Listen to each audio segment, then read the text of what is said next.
Welcome back to Diabetic Fudge Files. This is our continuation of our series, Royal Wounds. This will be a quick one, but Royal Wounds, this is where history exposes a true modern clinicians what we still wrestle with. And sometimes the disease doesn't kill the patient, the treatment does. So today's Royal in our Royal Wounds series is King Charles II of England, the king whose final illness became one of the most infamous examples of medical overintervention in recorded history.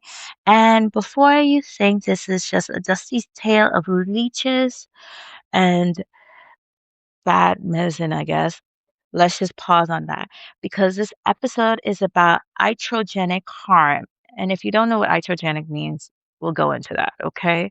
But iatrogenic harm, overtreatment, and why doing more and the same is not the same as doing better, especially in wound care and diabetic feet. And again, medical disclaimer, this episode is for educational purposes only, does not replace individualized medical care. If you have a wound, especially with diabetes, infection signs, or vascular disease, seek professional help immediately. So, what is iatrogenic or harm, right? Iatrogenic harm means it's a illness related or caused by a medical examination or medical treatment. Okay. So it's like the medicine caused the illness, the medicine caused the harm. Okay. So let's go into our case of King Charles II. So on the morning of February 2nd, 1685, and who would have known? February 2nd is approaching us, and he would have known, like all these years later, like we're in 2026, that we'd be still talking about it. I mean, yeah, he's a king. He probably thought so. So let me shut up. So on the morning of February 2nd, 1685, King Charles II collapsed. By the time the sun set, his physicians had taken control. The and what followed over the several days was not healing, but it was a cascade of aggressive medical interventions that modern clinicians would recognize instantly in the textbook as harm from overtreatment. So what he went through: bloodletting, purging, emetics, enemas, blistering, multiple concoctions, no rest, no restraint. And this story is not about ignorance, but this is a story about too much confidence and too little physiology. So, what the historical record says and what actually happened to the man. So, King Charles II became acutely ill with neurological symptoms, collapse, seizures, altered mental status. Sounds like he's a little septic, in my opinion. But what did 17th century medicine believe? The illness the illness came from imbalance of the humors. Remember, we talked about back then, they talked about the humors, the blood, the phlegm, the black bile, the yellow bile. So the treatment plan was simple in their mind: remove the fluids until the balance is restored. So over the course of this man's illness, King Charles II reportedly underwent repeated bloodletting, like large volumes of bloodletting, purging with laxatives, ugh, induced vomiting, blistering agents applied to skin. It sounds like he went through a little bit of like, ooh, enemas and multiple chemical compound administration, all while critically ill. That sounds like horrible. And let's break this down clinically. Let's translate this into modern medicine. So, bloodletting, removing blood from a critically ill patient cause. This is old school, okay? Ugh. But what does bloodletting do? It causes hypovolemia. Well, y'all gotta forgive me. Low blood volume, hypovolemia.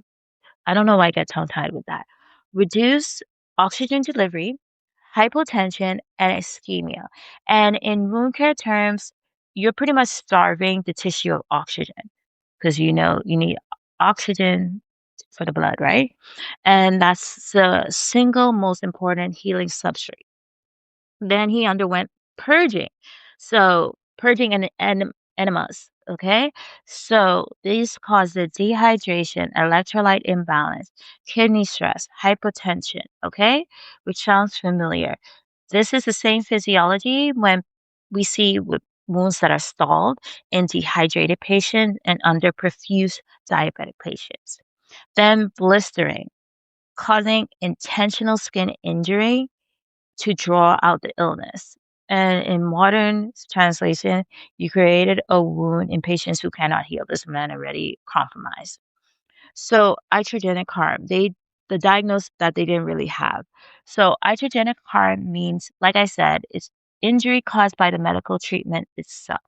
So King Charles didn't have a disease, he had a treatment cascade. And here's the part that should make modern clinicians a little uncomfortable.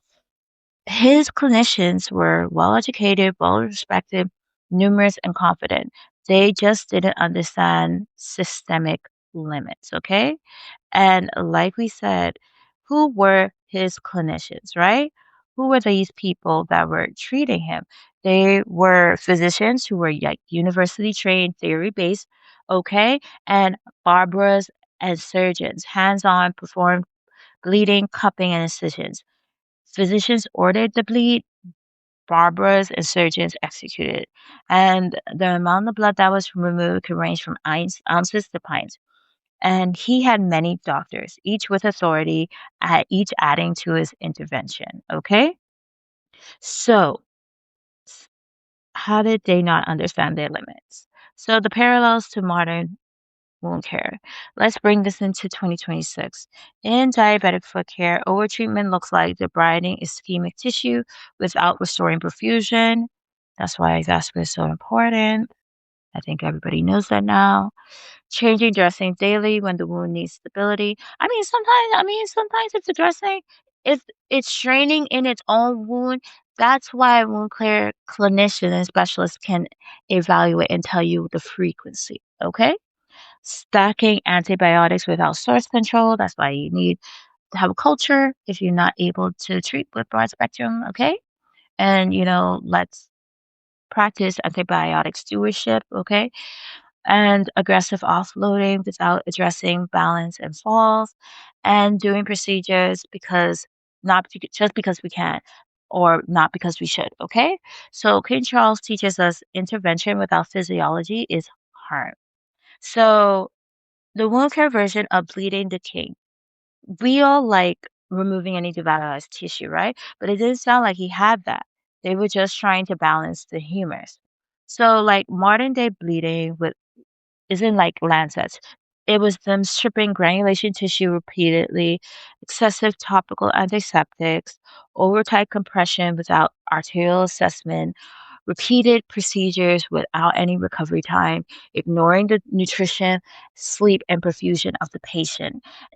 Ultimately, the patient becomes exhausted, healing stalls, and the wound becomes exhausted itself. So, if King Charles II was a patient today, what would we do? First, stop the bleeding, literally and figuratively. Like, let's stabilize his vitals, let's restore his volume, and protect his perfusion. Next, I will get vascular on him. Then, neuro consult. Okay, first off, vascular neuro, internal med, he fell. Physical therapy, once he's stabilized, might need endocrinology, let's see. So, next, diagnose before intervening. What was the wound etiology? Is it from infection? Is it from ischemia? Is it from pressure? Or is it mixed? Okay. Next, step three, respect the body limits. Okay. Fewer interventions done well. Okay. Time for tissue to recover, oxygenization, nutrition first. Okay. And you know what they say, Hippocratic Oath, do no harm? Do no harm as an active verb. Okay. Restraint is a skill. Patience is a treatment. Okay. Good medicine is not loud. Good medicine is precise. So keep that definitely in mind as well. Okay. But he could have went into iatrogenic shock. Okay. Because the hypovolemia, the hypotension, the electrolyte imbalance, the renal hypotension, hyperfusion, forgive me, and immune suppression would cause iatrogenic shock. So, what does bloodletting do to a patient exactly? So we already know the blood provides oxygen, glucose, immune cells, clotting factors. And when you repeatedly remove blood, what does that cause? It will cause functional ischemia with the patient. Even without blocked arteries, the tissue is starved.